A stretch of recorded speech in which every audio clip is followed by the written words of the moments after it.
ശരി, KCYM president Richard John നമ്മോടൊപ്പമുണ്ട്. Richard John, എന്തിനാണ് ഈ കേരള സ്റ്റോറി പ്രദർശിപ്പിക്കാൻ ഒരുങ്ങുന്നത്? യഥാർത്ഥത്തിൽ ഈ കേരള സ്റ്റോറി ഇപ്പം എനിക്ക് മുമ്പ് സംസാരിച്ച ആള് പറഞ്ഞ പോലെ തന്നെ ഇതൊരു പ്രതിഷേധത്തിന്റെ രൂപമായിട്ടൊന്നും അല്ല കേശവൻ താമരശ്ശേരി രൂപത ഇത് അവതരിപ്പിക്കുന്നത്. കേരളത്തിനകത്ത് നടക്കുന്നു എന്ന് മുഖ്യമന്ത്രി പോലും അവകാശപ്പെട്ടുള്ള അല്ലെങ്കിൽ അഭിപ്രായപ്പെട്ടിട്ടുള്ള ഒരു സംഘടിത നീക്കത്തെ കേശവൻ ഒരിക്കൽ കൂടെ തുറന്നു കാണിക്കുകയാണ്. ഞങ്ങളിതിന് മുമ്പ് ഇത് പറഞ്ഞിട്ടുള്ള കാര്യം തന്നെയാണ്. അത് വീണ്ടും ആവർത്തിക്കുക മാത്രമാണ് ചെയ്യുന്നത്. ഇതൊരു പ്രതിഷേധത്തിന്റെ രൂപമൊന്നും താമരശ്ശേരി രൂപതയിലെ യുവജന പ്രസ്ഥാനം ഇത് നൽകാനായിട്ട് ആഗ്രഹിക്കുന്നില്ല. മറിച്ച് ഇതൊരു പ്രതിരോധത്തിന്റെ മാർഗമാണ്, ഇതൊരു മുന്നറിയിപ്പാണ്, ബോധവൽക്കരണമാണ്. ആ ഒരു രീതിയിൽ തന്നെയാണ് ഇത് അവതരിപ്പിക്കുന്നത്. ഇത് ഒരു അന്യമതത്തെ അപരവൽക്കരിക്കുന്നതിന് തയ്യാറാക്കിയിട്ടുള്ള ഒരു സിനിമയാണ് എന്നുള്ളതാണല്ലോ ഇതിനെതിരായിട്ടുള്ള ഏറ്റവും പ്രധാനപ്പെട്ട വിമർശനം, കേരള സ്റ്റോറിക്കെതിരായിട്ടുള്ള ഏറ്റവും പ്രധാനപ്പെട്ട വിമർശനം. അങ്ങനെ മുസ്ലിം സമുദായത്തെ അപരവൽക്കരിക്കുന്നതിന്, അന്യവൽക്കരിക്കുന്നതിന് ഒരു വിഭാഗം നടത്തുന്ന ബോധപൂർവമായ ശ്രമത്തിനോട് KCYM യോജിച്ചു നിൽക്കുകയാണോ? അല്ല, താമരശ്ശേരി രൂപതയിലെ KCYM പ്രസ്ഥാനത്തിന് ഒരു മതത്തോടോ ഏതെങ്കിലും ഒരു വിഭാഗത്തോടോ ഒന്നും ഒരു എതിർപ്പുമില്ല. യഥാർത്ഥത്തിൽ ഈ സംഭവം, ഈ ഒരു സംഗതി കേരളത്തിൽ നടക്കുന്നു എന്നുള്ളതിന്റെ പച്ച എന്ന് വെച്ചാൽ യാഥാർത്ഥ്യം ലവ് ജിഹാദ് കേരളത്തിൽ നടക്കുന്നു എന്ന് നിങ്ങൾ വിശ്വസിക്കുന്നു?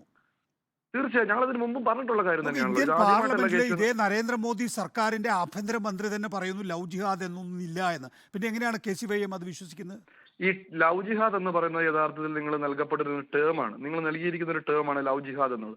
ഒരേ നമ്മൾ നൽകിയതല്ല, മെത്തേഡിലൂടെ അത് അല്ല, ഹിന്ദുത്വ പ്രണയത്തിന്റെ ശക്തികൾ ഒരു മോഡ്. നൽകിയിട്ടുള്ള ഒരു ടേമാണ്. ആ കാര്യം കോടതിയിൽ ഓക്കെ. പരാമർശിക്കപ്പെട്ടിട്ടുണ്ട് എന്ന് ഞാൻ കൺസീഡ് ചെയ്യുന്നു. പക്ഷേ എങ്കിൽ പോലും യെസ്. അത് ഇല്ല എന്ന് ഇന്ത്യൻ പാർലമെന്റിൽ ഇന്ത്യയുടെ ആഭ്യന്തരമന്ത്രി പറഞ്ഞതാണ്. ആ ലവ് ജിഹാദിനെ ആസ്പദമാക്കിയിട്ടാണ് ഇങ്ങനെ ഒരു സിനിമ വന്നിരിക്കുന്നത്. അതിന് 32,000 50,000 പെൺകുട്ടികളെ ഇവിടെ നിന്ന് കടത്തിക്കൊണ്ടുപോയിട്ടുണ്ട് എന്നും അവരെ തീവ്രവാദത്തിന് വേണ്ടി ഉപയോഗിക്കുന്നു എന്നുള്ളതാണ്. അതിനോട് താത്വികമായി യോജിക്കാൻ കഴിയുവാണെങ്കിൽ ഈ സിനിമ പ്രദർശിപ്പിക്കുന്നതുകൊണ്ട് തെറ്റില്ല.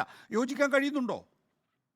അല്ല, യഥാർത്ഥത്തിൽ ഞാൻ പറയട്ടെ, യഥാർത്ഥത്തിൽ കേരളത്തിനകത്ത് താമരശ്ശേരി രൂപതയിലെ മാത്രം കേസ് എടുത്ത് നോക്കുകയാണെങ്കിൽ കഴിഞ്ഞ ഒരു 6-7 വർഷത്തിനകത്ത് താമരശ്ശേരി രൂപതയിൽ ഞങ്ങൾക്ക് ലഭ്യമായിരിക്കുന്ന കണക്ക് പ്രകാരം 320ഓളം പെൺകുട്ടികളെ ഈ ഒരു സ്പെസിഫിക് ആയിട്ട് നിങ്ങളിപ്പോൾ പറഞ്ഞിരിക്കുന്ന അതേ മെത്തേഡിലൂടെ ഒരു കൺവേർഷൻ, അതായത് കമ്മ്യൂണിറ്റി കൺവേർഷൻ നടത്തിക്കൊണ്ട് ഒരു മുന്നോട്ടുള്ള വരവ് 320ഓളം പെൺകുട്ടികൾ ഞങ്ങൾ തന്നെ റിക്കവർ ചെയ്തെടുത്തിട്ടുണ്ട്.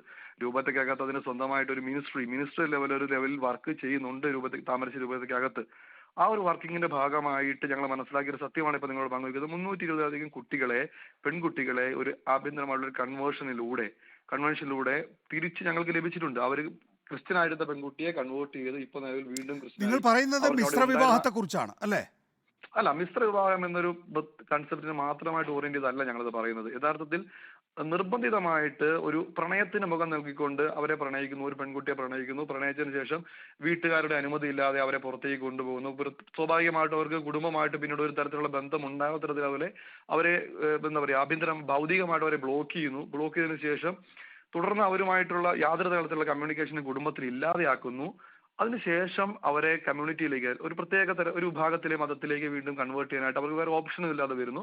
അത് സ്വീകരിക്കുന്നു. ഞാൻ പറയട്ടെ, ഇപ്പൊ നിലവിൽ ഞാനീ പറഞ്ഞ 320 കേസുകെട്ടുകളിൽ 90% കേസുകൾക്കും ഇതേ സ്വഭാവമായിരുന്നു. അതായത് ഇതൊരു സംഘടിതമല്ല എന്നെപ്പോഴെങ്ങനെയാണ് പറഞ്ഞു വെക്കാൻ സാധിക്കുക? കൃത്യമായി സംഘടിതമായ ഒരു നീക്കം തന്നെയായിട്ടാണ് ഞങ്ങൾ ഇതിനെ കാണുന്നത്.